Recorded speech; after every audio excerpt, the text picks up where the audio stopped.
వలంఝలిపించె దివ్యరవళులడించే జగతి భారము మోయు స్తంభాల వలె నుండు కాళ్ళు కదలినయంత కంపించ జగతి అక్షమాలావళులు చక్షుశ్రవాళులు అంటే పాములు చక్షుశ్రవములు, అక్షమాలావళులు చక్షుశ్రవాళులు సంసక్తమై రెండు విక్షిప్తమైపోయే తత్పతన భీతి చే ఉత్ప్లవించను మూషికము ఎగిరిపడి కరిముఖుండే కదంతుండయ్యే ఒక పాదనాదమ్ము ధమ్మటంచు దుడంగే ఒక పాదనాదమ్ము ఘల్లుమని పొంగే అది కాల భైరవుని అసుర మర్దన పాదమది పార్వతీ రమణి మృదుల పేసల పదము.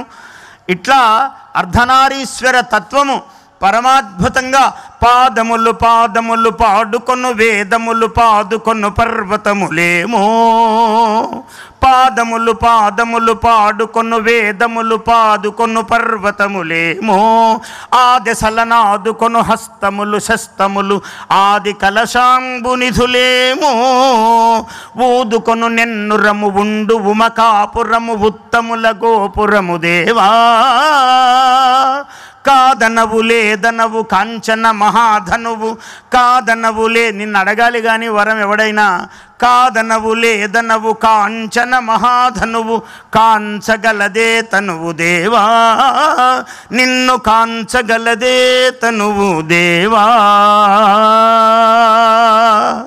అటువంటి అర్ధనారీష స్వరూపుడైనటువంటి పరమేశ్వరుడు నమశివాభ్యాం నవయౌవనాభ్యాం అన్నారు. యువతీ యువకులు మీరందరూ కూడా, నేను వయస్సు ఛాన్సలర్ అని ఊరికే చమత్కారంగా అనలేదు, నిజంగా కూడా అన్నాను. శివానుగ్రహం ఎవరికి ఉంటుందో వాళ్ళు నిత్య యౌవనముతో తులతూగుతారు. వాళ్లకు వయస్సు తెలీదు, అనారోగ్యము రాదు. శివానుగ్రహం ఉంటే అంత పరిపూర్ణము. అటువంటి ఆ పార్వతీ పరమేశ్వరుల నమశివాభ్యాం నవయౌవనులైనటువంటి పార్వతీ పరమేశ్వరుల అనుగ్రహముతో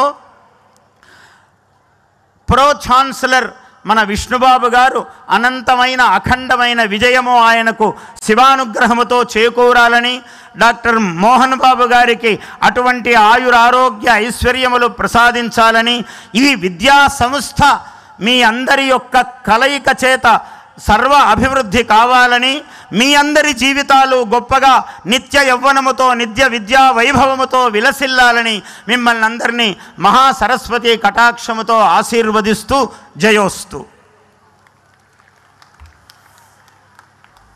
ఈ ప్రాంగణంలో మహానుభావులు చాలామంది గొప్ప నటులు అందరూ వచ్చారు. వాళ్ళందరికీ కూడా నేను ఆశీర్వచనం తెలియజేస్తున్నాను.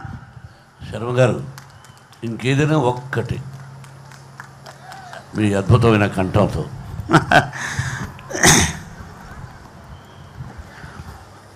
ఒక్క చిన్న ఉదాహరణ చెప్తాను. నేను వరంగల్లో శతావధానం చేయడానికి వెళ్ళాను 40 ఏళ్ల క్రితం. వెళితే కాళోజీ నారాయణరావు గారని మీరందరూ ఇప్పటి పిల్లలకు తెలియకపోవచ్చు, చాలా గొప్ప ప్రజా కవి ఆయన.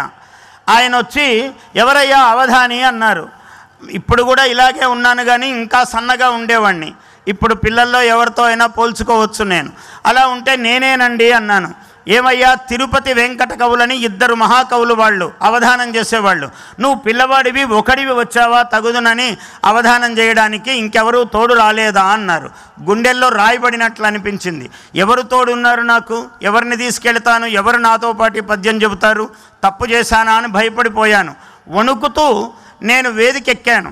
ఎక్కితే నాకు అమ్మవారి యొక్క ఆ మహాసరస్వతి యొక్క దయ నా మీద ఎంత గొప్పది అంటే, ఆ వణుకుతున్న శరీరములు చెమట పట్టిపోతూ ఉన్నది.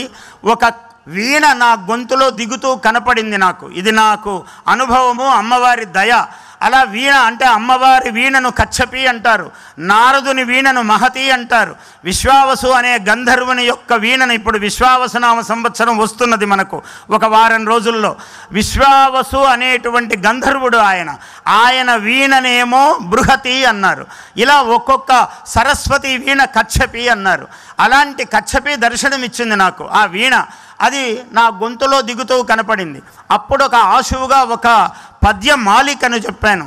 అమ్మను నమ్ముకొంటిని అహమ్ము ఇహమ్మును మాని పూనికన్ అమ్మను నమ్ముకొంటిని అహమ్ము ఇహమ్మును మాని పూనికన్ అమ్మల గన్న ఎట్టి ముగురమ్మల మూల పుటమ్మను సుగీతమ్ముల సత్కవిత్వముల ధారలుదారత ఉగ్గుపాలుగా గుమ్మని పోసినట్టి రసఘూర్ణ శివితీర్ణ సువర్ణవర్ణయౌ అమ్మను నమ్ముకొంటిని సమ్మిళదార్ద్రభావ వచసా మనసా శిరసా పదే పదే రమ్మని చేరబిల్చియు శిరమ్ము ఉరమ్మున చేర్చునట్టి మా అమ్మను నమ్ముకొంటిని అమ్మను అమ్మనంచు ఇమ్మహనీయ భారములనేనిక మోయగలేనటంచు కంఠమ్మున కచ్చపిన్ నిలిపి నా మృదు భాషల పల్లవించు వ్యాజమ్ముల సుస్వరావళిని శక్తము చేసిన ఎట్టిదైన మా అమ్మను నమ్ముకొంటిని అమ్మను అమ్మనంచు హృదయమ్మున పమ్మిన సత్యదీక్షతో సొమ్ములు గిమ్ములున్గొనక చొక్కి శరీరము వాయకుండ ఏ సమ్మెట పోటులన్ బడక సద్గతి శ్రీహరి భక్తి తత్వరాజ్యమున రాజరాజుగ తుషార పటీర మరాళ కీర్తి అయి కొమ్ముల కుమ్ము గిత్తలను కోలను బట్టి పొలాల సూరులో దుమ్ములు ధూళి పూసుకొని దుక్కిట దున్నుట చే జనించు లే చెమ్మట ధారలే కవన చిత్రణ మందున సారధారలంచు అమ్ముని ముఖ్య సన్నిభుడు అహంకృతి దూరుడు ఆర్ద్ర చిత్తుడవు బమ్మెరపోత రాజకవి భాగవతంబు జగత్శుభార్థమయి క్రమ్మిన కారు చీకటుల కాలమునందున మానవాళికిన్ చిమ్మిన విలేత వెన్నెలల సీతమయూఖుని రేఖవోలే ఏ అమ్మను నమ్మి చేసే అనయమ్ము నయమ్ము ప్రియమ్ము మీర ఆ అమ్మను నమ్ముకొంటిని మహాజనులార గ్రహింపుడీ సభన్. నువ్వు ఎవరిని నమ్ముకొని వచ్చావంటే నేను ఈ అమ్మవారిని నమ్ముకొని వచ్చానయ్యా అని అమ్మవారు నా నోట ఆశువుగా పలికినటువంటి పద్య మాలిక ఇది. ఇట్లా అమ్మవారు పరమేశ్వరుని యొక్క అనుగ్రహం కలిగితే, సాక్షాత్తు శివానుగ్రహము అమ్మవారి దయగలిగితే అది ఇంతింత అని చెప్పలేనటువంటి ఒక పరమ వైభవము జీవితములో తొంగి చూస్తుంది. తస్య లీలా సరోవారిధిస్తస్య భద్రాసనం భూతలం తస్య గీర్దేవతా కింకరీ తస్య చాజ్ఞాకరీ శ్రీ స్వయం. కాళిదాసు రాశాడు. వాడు ఎవడైనా అమ్మవారిని సేవించిన వాడి జీవితం ఎట్లుంటుంది అంటే తస్య లీలా సరోవారిధి అన్నాడు. సముద్రము వాడికి స్విమ్మింగ్ పూల్ అయిపోతుంది అన్నాడు. అంటే సముద్రంలో ఈరుతాడని కాదు, వాడు సముద్రాలు దాటిపోతాడు. ఏ ఘనకార్యాలైనా ఎంత గొప్ప స్థితికైనా వెళ్ళగలుగుతాడు అటువంటి వాడు అన్నారు. తస్య లీలాసరో వారిధి తస్య భద్రాసనం భూతలం, భూమండలమంతా వాడికి సింహాసనం అవుతుందన్నాడు. తస్య భద్రాసనం భూతలం తస్య చాజ్ఞాకరీ శ్రీ స్వయం.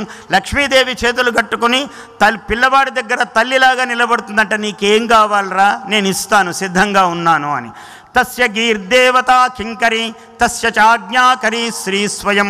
వాగ్దేవత వాడి యొక్క వాచో విధేయ అయి ఉంటుందట. నీకు ఎప్పుడు ఏం పలకమంటే అది పలుకుతాను రా నీ నోట్లో అని సరస్వతీదేవి వచ్చి పిల్లవాడికి తల్లి నిలబడినట్లుగా బాసటగా నిలబడుతుందట. లక్ష్మీదేవి అలా నిలబడుతుందట. సామ్రాజ్య సింహాసనము ఏర్పాటు చేస్తుందట. ఇది పార్వతీ పరమేశ్వరుల సేవలో ఉన్నటువంటి ఘనత. అటువంటి అమ్మవారి యొక్క ఉపాసనతో ఇవాళ మీ ముందు నిలబడుతున్నాను. నా మీద చాలా ప్రేమ మోహన్ బాబు గారికి.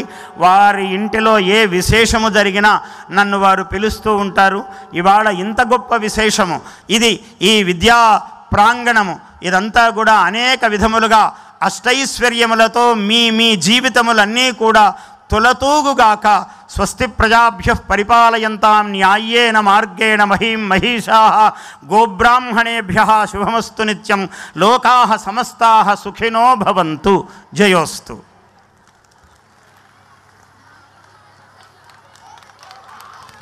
విష్ణు విరానికల వివాహ మహోత్సవానికి మీరే ప్రథమ కర్మాక్య